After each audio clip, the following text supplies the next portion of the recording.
The 3 stages of money laundering.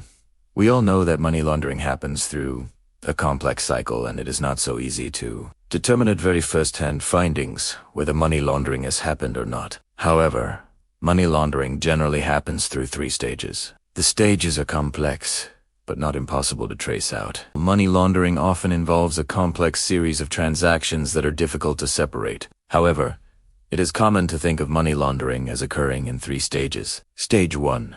Placement, the physical disposal of cash or other assets derived from criminal activity. During this phase, the money launderer introduces the illicit proceeds into the financial system. Often, this is accomplished by placing the funds into circulation through formal financial institutions, casinos, and other legitimate businesses, both domestic and international. Examples of placement transactions include the following: commingling of illegitimate funds with legitimate funds, such as placing the cash from illegal narcotic sales into locally owned restaurant purchasing of foreign exchange with illegal funds, placing cash in small amounts and depositing them into numerous bank accounts in an attempt to evade reporting requirements, cross-border physical movement of cash or monetary instruments, loans, repayment of legitimate loans using laundered cash. Stage 2.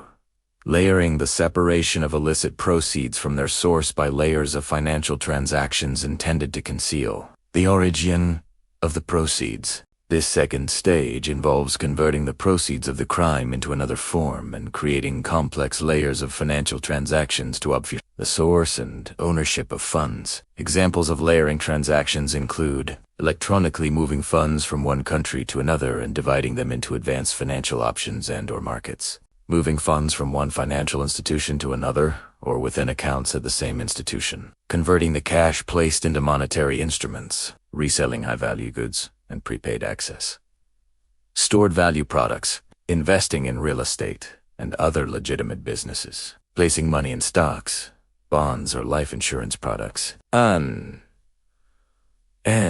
using shell companies to obscure the ultimate beneficial owner and assets. Stage 3.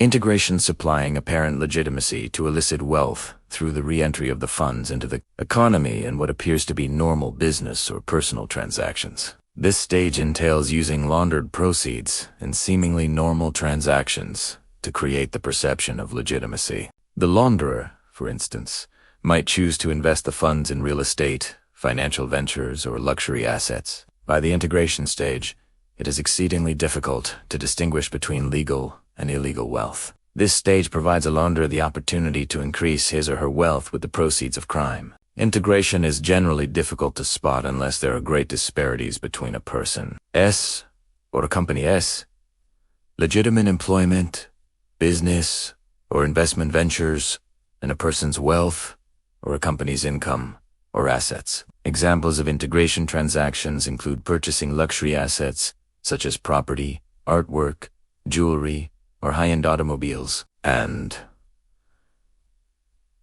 getting into financial arrangements or other ventures where investments can be made in business enterprises. Banks, other financial institutions, as well as different reporting organizations should keep watch on every stages to determine whether or not the money laundering is happening or not. Thank you for being with Bankopedia to learn banking and financial knowledge and compliance efficiency therefrom. Your favor of subscribing the channel will help me to reach you out with some new videos and grow together.